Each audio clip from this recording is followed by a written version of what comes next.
Hey everybody, so yesterday was such a crappy day out in terms of the weather. It was rainy and cold, so I decided to go to this gift shop, and I don't even remember what the name is of it. It's just like a mile from here, just for fun to get out of the trailer and go do something. And when I went to their upstairs loft, look what I found. This is a national park quilt that somebody has made. I could not leave it there. I had to have it. I had to have it. So I bought it. And here it is. And it just makes the park hopper so complete to have a custom quilted national park blanket right here on the bed. So I thought I'd share that with all of you. It made me really happy to have found that. And it'll always make me remember Voyageurs National Park.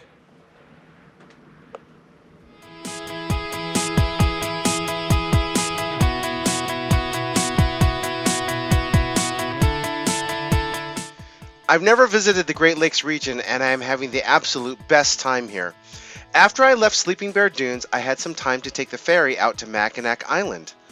This is a small resort town where cars are not allowed, only foot traffic, bicycles, and horse-drawn carriages.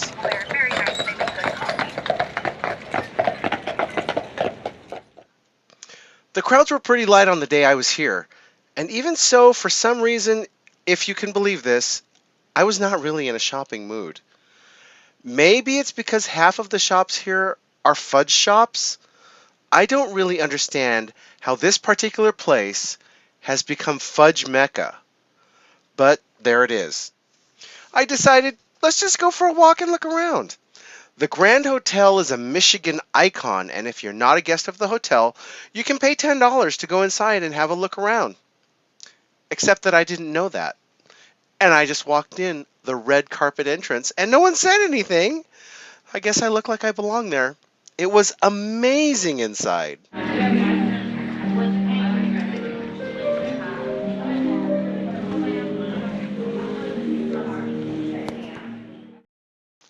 After I promptly escorted my non-paying butt out of the hotel, I just kept exploring, seeing historic buildings, learning about the history of the island, and enjoying this perfect spring day.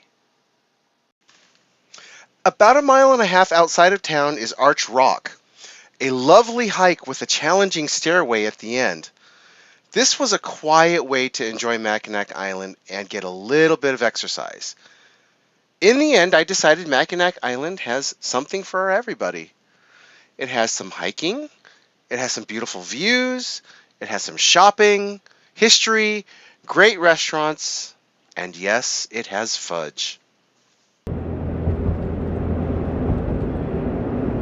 Hey everybody.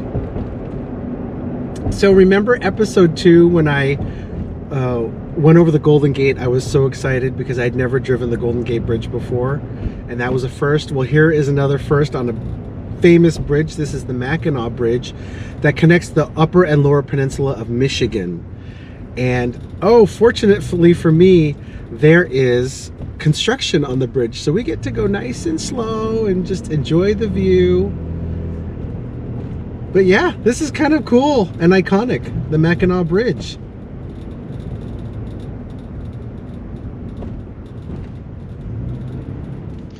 The last time I stayed at a casino parking lot for free was a bust way back in Arizona.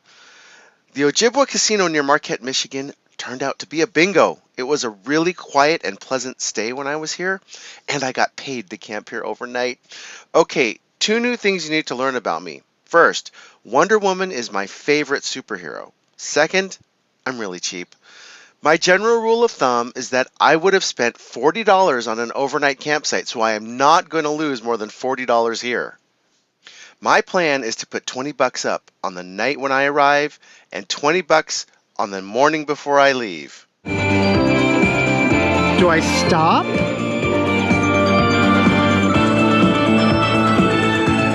I think I'm going to stop. I think I better stop.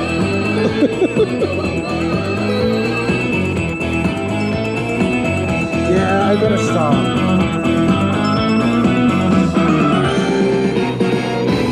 basically buying my dinner. I'm stopping. And then the next morning... Okay, I'm quitting. I'm done.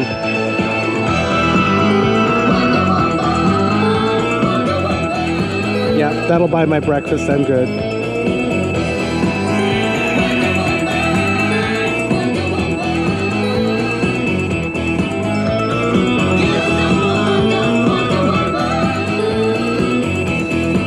That's enough for me.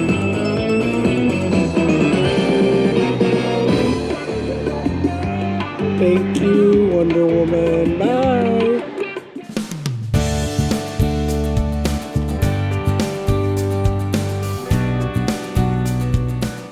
Voyageurs National Park is a boater's paradise. In fact, most of the park is inaccessible by car. You must have a boat. The weather forecast was calling for rain, so my arrival day was going to be my best chance at seeing any of the park without getting soaked. My campsite is right about here. Because I arrived before Memorial Day, National Park boat tours had not even started, and the visitor centers had not yet opened for the year. And the same was true for several private boat tours that I called.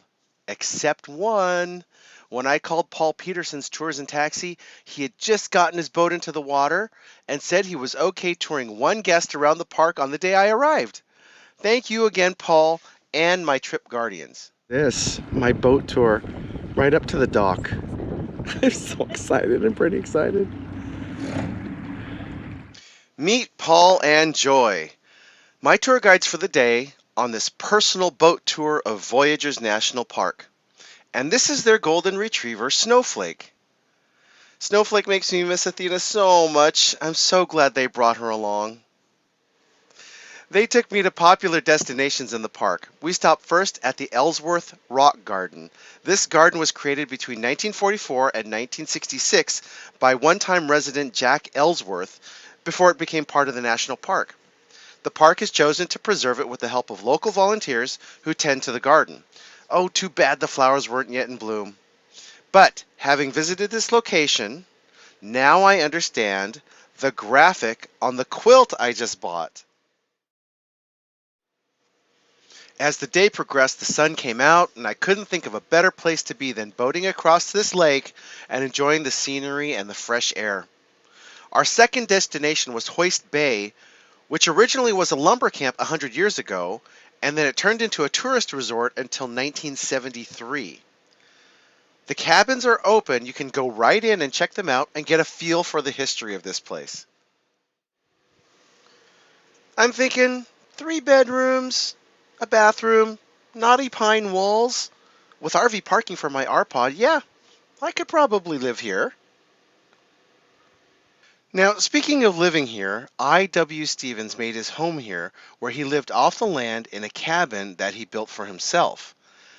The park has preserved his property and retold his life story of living here and surviving brutal winters. Apparently, the lake turns to a complete sheet of ice every winter. But he loved it here, and he did this because he valued the solitude. Visiting these historic residences brought up the topic of private landowners having to sell or vacate their land when national parks are formed. Paul and Joy and I talked about it while we were out on the water. Apparently there are lingering feelings about it generations later on all sides of this discussion. My eyes were open to this in Shenandoah National Park, where thousands of landowners were displaced to create that park.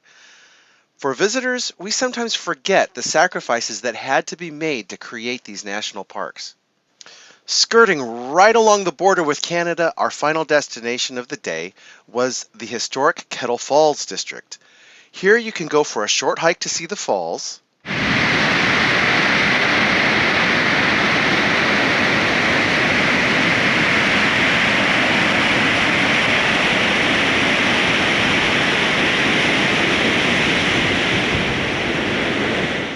And then check out the Kettle Falls Hotel.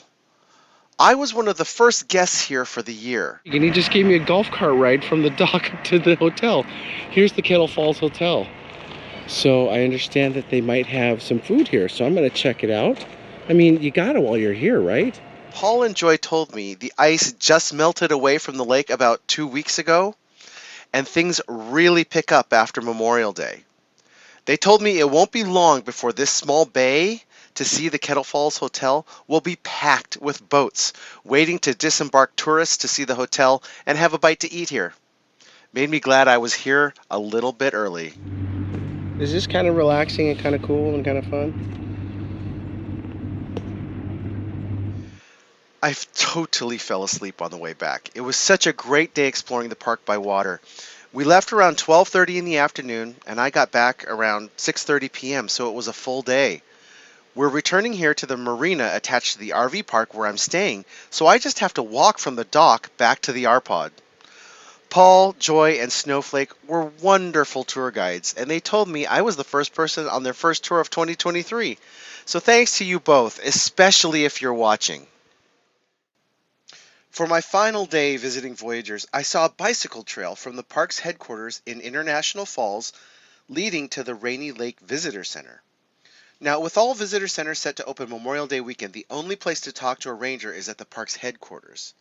They told me the round trip ride would be about 25 miles and has a really beautiful section as you enter the park toward the Rainy Lake Visitor Center. They said it was worth the ride even though the visitor center is currently closed. I found this ride to be about 50% on a designated trail and about 50% along a 50-mile-per-hour highway. I felt very safe doing this ride because the shoulders along the highway were so wide. I'm on the recreation trail at Voyageurs National Park, and I've gotten to the point where it's a pine forest, and oh, it smells just like forests in Washington State. It's pine scent. Love it. It started out cloudy today, but the sun is coming out. It's looking really good right now. I completed my ride, got some groceries and gas in town, and when I got back to camp, I noticed something very odd going on with the R-Pod. Well, I've got a mystery on my hands. So I've been here at Voyageurs National Park 3 nights, plugged in the whole time, so my battery should be full. But look, why is my battery at a third? So I don't know. I'm going to have to troubleshoot this and see what is going on, but that could be a problem. Okay, so the RV is hooked up to power and that circuit is on.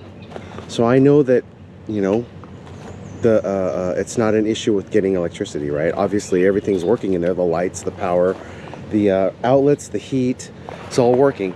So the only thing that's not working is the battery's not charging while plugged in, which it should be. So to test to see if it's a bad converter, I've hooked the trailer up to my truck, right? Started the engine, and I'm seeing if the truck will charge the battery. And if it does, I'm pretty sure what that means is that the converter is bad. The converter that converts 120 electricity into 12 volt, which then charges your battery. I think that that's what that means. Correct me if I'm wrong. Leave a comment. What a relief. The R-Pod batteries do charge up when plugged into the truck. So at least I know that the R-Pod batteries will charge while driving. And also if I can get some sunshine on the solar panel. I highly suspect that my converter has gone kaput.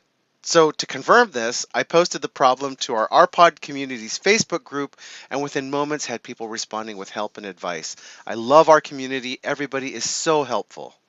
Okay, so here's what I've decided to do. I have about 2 weeks left on this journey home. And during that time, I'm pretty much going to be driving daily, except for the couple days that I'm on Isle Royal. But I don't need my RPod anyways, because I'm going out to an island. So if I'm driving daily, that daily drive should charge up my RPod's batteries enough that it'll give me a day supply of power to run the things that run exclusively on battery.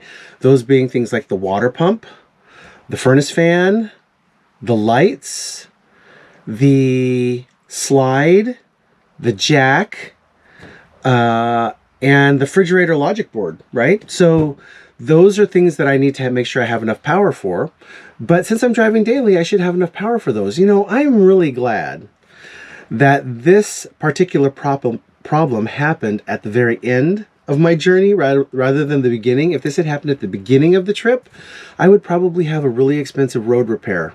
And that's no fun. But since it's happening at this stage, I can pretty much get home and then make the repair at home where I'm sure I have the right tools and I can get the right parts and I have time. So y'all stay tuned, and I'll keep you posted in the remaining episodes as to how this is all going. But for now, I think that that's the right plan for the situation. Feeling like I have a workable plan now, I got into bed and then I got this text message from the RV park. Oh, I got dressed in warm clothing and went out to the overlook to see what I could see. I had never seen the northern lights before, and while they lasted only a few moments, it was enough to bring me to tears. They were just so beautiful. So in the end, thank you again, Trip Guardians, for finding me that amazing quilt, getting me an amazing boat tour, treating me to the northern lights, and keeping my converter alive until now. Life's rough. Hey everybody, I'm at Cascade. There's a Harley going by, hang on. Highway's right down there. Okay. Hey everybody, I'm at the shores of Lake Superior at Cascade River State Park. Hey, go ahead and hit the subscribe button. There's still plenty of trip left coming up. I've got Isle Royal, the journey home, and a couple of recap videos that will be really fun. One of them will be outtakes from the trip, which will be great. So go ahead and subscribe. That way you will be notified as soon as those videos come out. Okay, we'll see you next week.